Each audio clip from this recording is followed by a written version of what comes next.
com que autoridade tu faz essas coisas? Ou quem te deu autoridade para fazer essas coisas? Ora, esses foram os questionamentos que os escribas, os anciãos, os doutores da lei formularam ao Senhor Jesus logo após ele ter depurado o templo de todo o caráter mercantilista, de ter derrubado as bancas ali dos cambistas, expulsados aqueles que compravam e vendiam no templo. Então, aqueles doutores da lei se aproximam do Senhor Jesus e formulam tais questionamentos. Mas o que está por trás desse questionamento é o que eu quero compartilhar com vocês. Porque, como eu disse, eles eram considerados os doutores da lei, né? Ou seja, aquelas pessoas que tinham o monopólio da interpretação da lei, aqueles que tinham autoridade para interpretar a lei. E é interessante que quando nós concluímos uma graduação, nós fazemos ali o TCC, um termo de conclusão de curso. Mas se nós quisermos aprofundar a investigação, a pesquisa, né, e defender esse mesmo trabalho agora em sede de um mestrado, essa dissertação agora em sede de um mestrado, nós não poderemos usar o pronome pessoal eu, né? Nós não podemos usar, né, o pronome pessoal eu, por quê? Porque nós ainda não temos autoridade intelectual para sustentar, né, teoricamente aquela dissertação. Então nós precisamos apoiar a nossa dissertação na autoridade de outrem, de uma outra autoridade intelectual já reconhecida, né, e que possa dar, então, conferir sustentação. Então, em sede de um trabalho de mestrado, é comum usarmos o nós, né, porque pressupõe que o autor daquela pesquisa, daquela dissertação, né, corroborando o seu entendimento com outros autores já consagrados, portanto, nós. Então, é assim que ele declina em sede desse trabalho. Então, nós pensamos assim, nós achamos isso, concluímos assim, etc. e tal. Porém, já em sede de um trabalho de doutoramento ou de doutorado, aí sim o autor pode usar o pronome pessoal eu, né? A primeira pessoa, eu, do singular. Por quê? Porque ele já pressupõe que ele tem uma autoridade, né, intelectual para sustentar teoricamente a sua tese, né?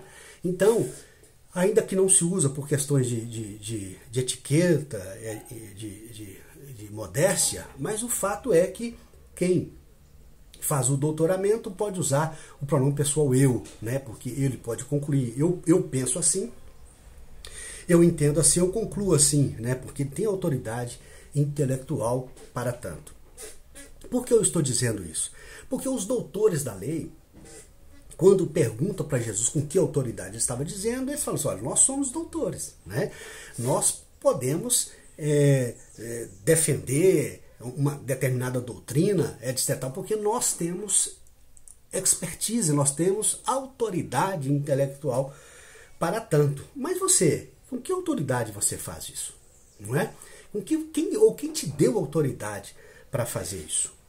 Então, interessante, queridos, que eles, quando eles fazem esse questionamento ao Senhor Jesus, era isso que eles estavam querendo compreender, né? É isso que eles estavam falando. Porque você não é nenhum doutor, né? Você não é nenhuma pessoa que tem autoridade intelectual reconhecida para estar defendendo doutrinas tão sérias, né? Do ponto que chega as pessoas a ficar admiradas acerca da sua doutrina, né?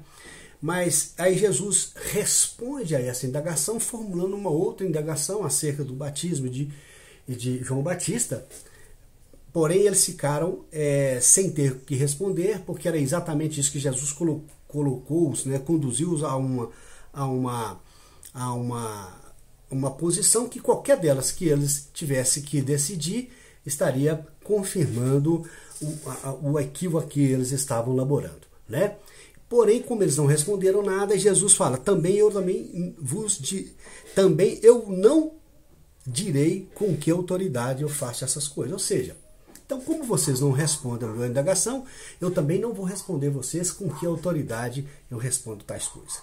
Aqui é interessante também notarmos que nem todas as pessoas recebem a resposta do Senhor Jesus. O Senhor nem sempre responde a todas as pessoas ou revela a todas as pessoas aquilo que diz respeito à sua autoridade ou qualquer outra coisa, né? Exatamente porque havia um dolo no coração dessas pessoas, uma maldade, uma segunda intenção ali, né?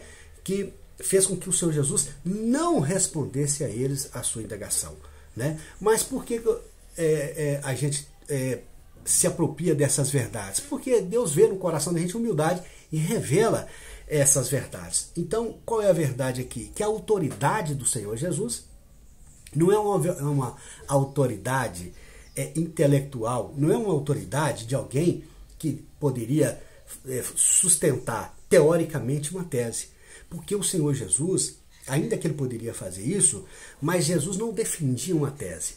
A palavra do Senhor não é uma tese. A palavra do Senhor, ela é algo concreta. Ela fala e ela inova no mundo fenomênico, não é?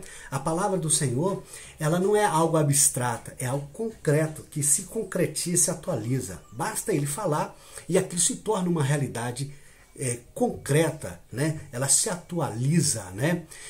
Inclusive, quando ele tinha 13 anos, ele sobe o templo e eles dão oportunidade para ele ler a Torá. Quando ele abre a lei e cai ali no livro de Isaías, que falava sobre ele. E ali, né, estava ele lendo um texto de 700 anos antes que falava sobre ele. Então, ali estava a profecia e o cumprimento coincidindo naquele momento, né? Então, Jesus é a coincidência de profecia e cumprimento ao mesmo tempo, porque a palavra do Senhor é a palavra rema, ela não é abstrata. Então, o Senhor ali, a autoridade dele vai muito além, porque ele não defende uma tese, ele defende uma verdade concreta, real.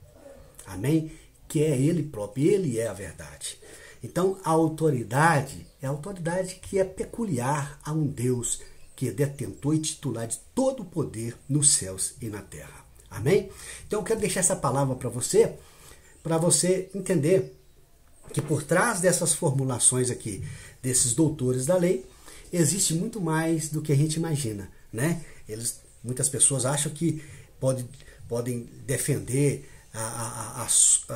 uma doutrina até em face, confrontando até com o próprio Senhor Jesus, porque tem um título de doutor, né? É doutor em santidade, PhD em teologia, arqueologia bíblica, enfim, qualquer coisa. Mas a autoridade do Senhor, ela vai muito além, porque ela não sustenta uma abstração ou uma tese, mas ela sustenta a realidade. O que ele fala se torna real no momento em que ele fala. Ok? Eu quero deixar essa palavra para você em nome do Senhor Jesus. Senhor, a Bíblia diz que Deus, ele falava, haja luz, e a luz se fazia, né? Haja o firmamento, e assim acontecia, né? Então Deus chama a existência através da palavra, e no primeiro capítulo do Evangelho de João fala que Jesus era o verbo, e por meio dele todas as coisas foram feitas, e nada do que foi feito poderia ter sido feito sem ele. Jesus é esse verbo divino, esse verbo de Deus, através do qual todas as coisas entram em concreção, entram em realidade. Ok? É a palavra que tem autoridade nela mesma. É um Deus que tem autoridade nele mesmo, por ele mesmo e para ele mesmo. Te abençoe em nome do Senhor Jesus com essa palavra. E que você não se esqueça que só o Espírito Santo de Deus pode conduzir o homem no caminho de toda a verdade e não apenas a um aspecto desta mesma verdade.